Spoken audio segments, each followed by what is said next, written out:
Hello everybody, welcome to my channel.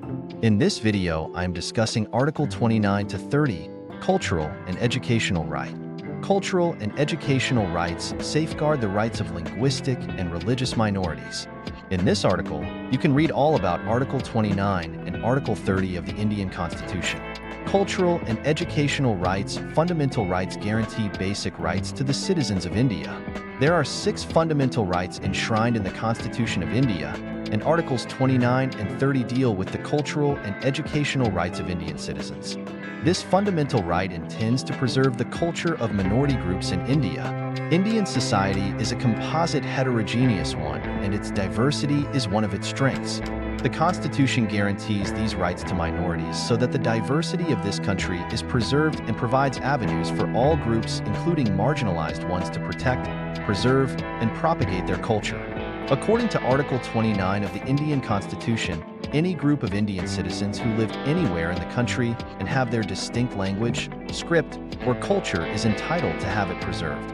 Both language minorities and religious minorities are protected by Article 29 of the Indian Constitution.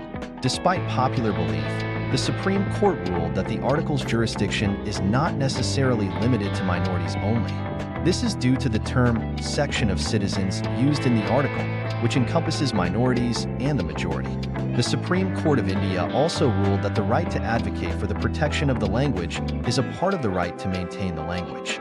Therefore, under the Representation of the People Act of 1951, political speeches or promises to preserve a group of citizens' native tongue do not constitute corrupt activity.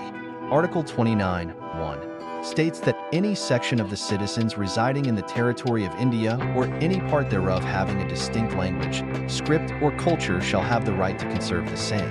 Article 29(2) states that no citizen shall be denied admission into any educational institution maintained by the state or receiving aid out of state funds on grounds only of religion, race, caste, language, or any of them.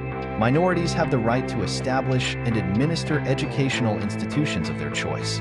This right cannot be restricted or abolished by the state. This holds even if the state acquires any property owned by a minority educational institution. The state cannot discriminate against any educational institution managed by a minority when providing financial help. Article 30(1) states that all minorities must be allowed to establish and administer the educational institutions of their choice. This is regardless of whether they are classified as religious or linguistic minorities. Article 30(2) states that the state cannot discriminate against any educational institution because it is managed by a minority when providing financial help.